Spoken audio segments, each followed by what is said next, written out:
一見似たようなタイプの人でも意見が対立したり、引っかかりポイントが違ったりすることがあるんです。こんにちは、拓司です。このチャンネルでは、とあるシチュエーションでの人のやりとりを MBTI を通して解説していきます。今回はプロジェクトの方針をめぐるすれ違いを扱います。また内容盛りだくさんとなりましたので、一度に全部を理解しようとしない方がいいかもしれません。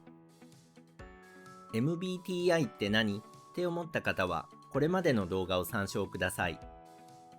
思考、感情、感覚、直感というすべての心理機能をそこで説明しています。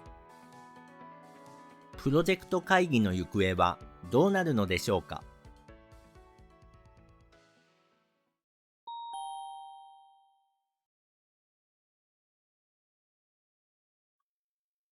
今回の動画のお品書きはこちらです。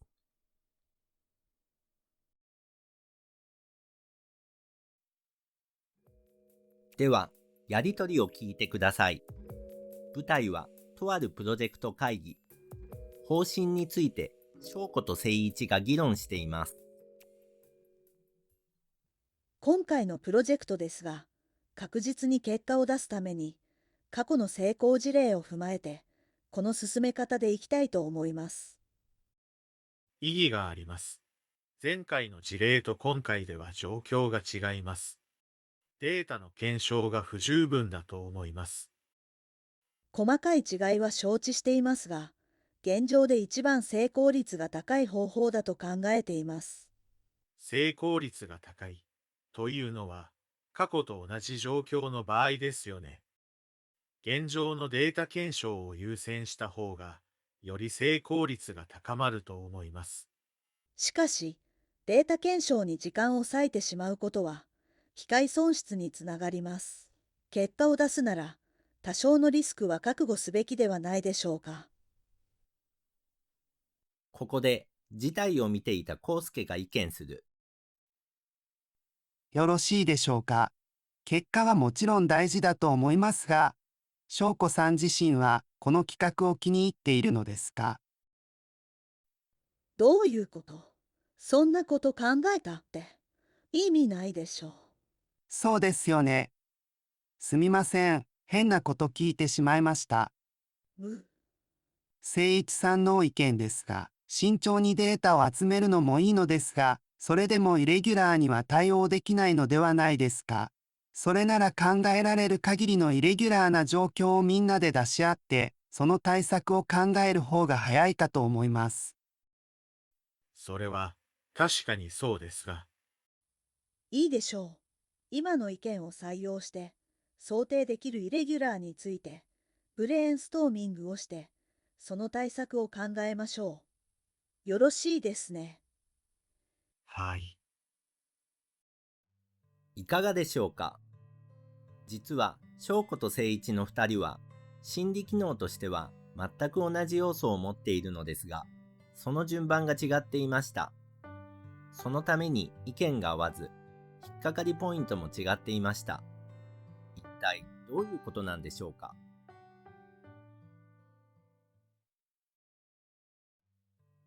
ここで先のキャラのタイプを紹介します。翔子は外交思考型の ESTJ、誠一は内向感覚型の ISTJ、康介は外交直感型の ENFP を想定しました。今までの動画では4つのアルファベットは無視してくださいと言っていましたが、お待たせしました。これから説明します。この4つのアルファベットは1つの項目につき2種類の要素があって、それが4項目あるということを表しています。なので2の4乗で全部で16パターンあります。最初のアルファベットですが、これは extroverted の E か introverted の I かを表していて、それぞれ外向か内向かという意味です。つまり、その人の一番表にある機能が外向なのか内向なのかを E か I で表しているということです。この機能の順番については次の章で説明します。2文字目のアルファベットですが、これはセンシングの S かイントゥイションの N かを表していて、それぞれ感覚か直感かという意味です。これは前回の動画で説明した通りです。3文字目のアルファベットですが、これは thinking の T か feeling の F かを表していて、それぞれ思考か感情かという意味です。こちらは前々回の動画で説明した通りです。最後は judging の J か perceiving の P かを表していて、それぞれ判断か知覚かという意味です。これはちょっとややこしいですが、外交的な機能で一番表にあるものが判断なのか知覚なのかを表しています。アルファベットの説明は以上です。お気づきかと思いますが、この読み解きは機能の順番を知らないといけません。ですので、今の説明ではよくわからなかったのではないでしょうか。そんな機能の順番については次の章で説明します。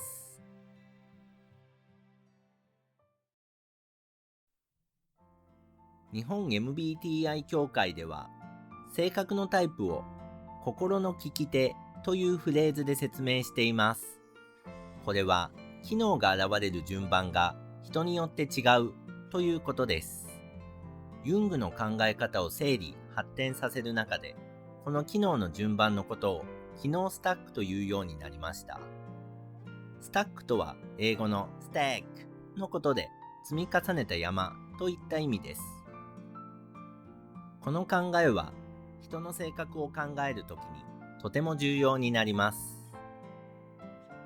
機能スタック論では、人は主機能、補助機能、第三機能、劣等機能の4つの機能が主に現れると考えられています。先ほど心の利き手と言いましたが、この4つのうちの主機能が利き手にあたるもので、これが一番よく現れるということです。そうなると、補助機能は利き手じゃない方の手となり、確かに主機能よりは現れにくいのですが、それだけではなく、主機能を補っているのです。これは、2つの機能の性質を比べればわかります。主機能と違う種類で、なおかつ逆ベクトルのものが必ず補助機能になるのです。例えば、外交感情が主機能の人は、補助機能は判断機能とは違う知覚機能で、なおかつ内向、つまり内向感覚か内向直感かのどちらかに必ずなります。同じように内向直感が主機能の人は、補助機能は必ず外向思考か外向感情のどちらかになります。つまり主機能と補助機能はワンセットで考えるべきということです。次は第三機能です。これは日本では代替機能とも呼ばれますが、代わりというよりももうちょっと独立して現れると考えた方がいいと思います。ただ、普段使い慣れていないので、ちょっとぎこちなかったり、時に過剰になったりすることがあります。最後は劣等機能です。これは扱いにくい、普段は意識されないという性質なのですが、ここが重要なところで、実は本人の価値観やアイデンティティに深く根を下ろした非常に大事な要素なんです。例えば、外交感情が劣等機能である人は、普段は人の目を気にしていないように見えて、不意に人から受け入れてもらえない自分は人としてダメだと悩むことがあります。このように劣等機能は時として主機能に匹敵するレベルで意識されることがあります。また、劣等機能は主機能の、第三機能は補助機能の対極にそれぞれ位置する機能が該当します。それが知覚機能であれば同じ知覚機能でもう一つの逆ベクトルの機能を指します。つまり主機能が外向思考であれば同じ判断機能のもう一つで逆ベクトルである内向感情が劣等機能ですし、補助機能が内向感覚であれば、同じ知覚機能のもう一つで逆ベクトルの外向直感が第三機能になります。これで機能の順番である機能スタックをすべて説明しました。かなり込み入った内容で混乱してしまったかもしれませんが、整理するために次の章で一つ問題を出してみますので、ぜひトライしてみてください。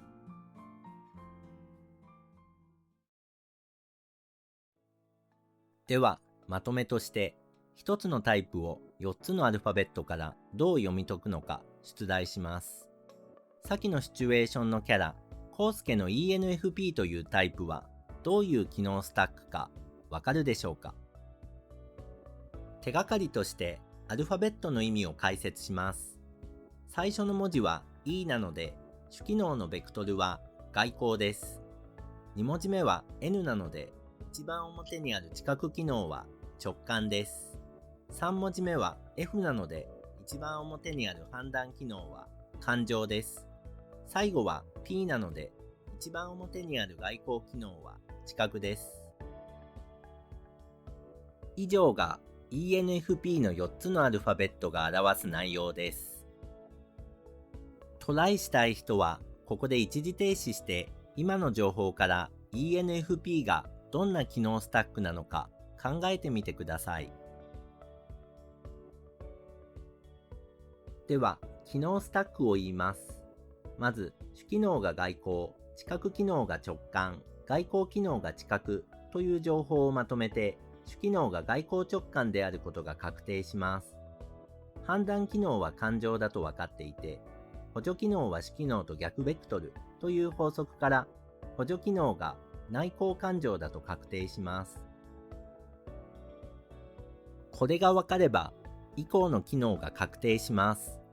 第3機能は補助機能と同じ判断機能の対極に位置するので外向思考。劣等機能は主機能と同じ知覚機能の対極に位置するので内向感覚ということになります。いかがでしたか？ ENFP という組み合わせを見ただけでこれだけの情報が読み取れるのです。すごく難しい内容になってしまったと思いますので、理解できた人は少ないかもしれません。しかし、この機能スタック論は今後の動画でも説明していきますので、そのうちなんとなくつかめてくると思います。それに、タイプは全部で16パターンしかないので、各タイプがどんな機能スタックなのか覚えることもできなくはないかと思います。では、機能スタックが違うと、どう性格のタイプが違ってくるのか、最初のシチュエーションに戻って考えます。翔子は ESTJ、聖一は ISTJ と言いましたが、2人ともよく現れる4つの機能はどちらも一緒です。ただ、ESTJ の翔子は主機能が外向思考で、劣等機能が内向感情。ISTJ の聖一は主機能が内向感覚で、劣等機能が外向直感と順番が異なっています。そんなわけで、近いタイプであった2人の意見は、結果を出すことを優先する外向思考と、過去のデータを重視する内向感覚とで対立したのです。さらに ENFP のコウスケは、主機能が外向直感、補助機能が内向感情でした。なので、彼は無自覚に、2人の劣等機能を刺激してしまったのです。具体的には、翔子は、あなた自身はこの企画を気に入っているのかと問われ、普段は蓋をしていた自分の本当の気持ちを意識させられ、ムッとしました。聖一はどんなに過去のデータを集めても、イレギュラーには対応しきれないと言われ、心のどこかで分かってはいた。自分の弱点を突かれた気がして、何も言い返せませんでした。いかがでしょうか？このように機能スタックが分かれば、一見同じようなタイプでも意見が対立したり、引っかかりポイントが違うということがよく分かったのではないかと思います。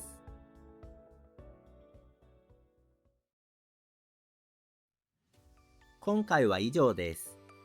内容盛りだくさんで皆さんの理解が追いつかなかったかもしれず、その点は申し訳ないと思っています。しかし、今回の内容は MBTI を理解するにあたってとても大事なことですし、これが分かれば人の行動原理を把握しやすくなると思います。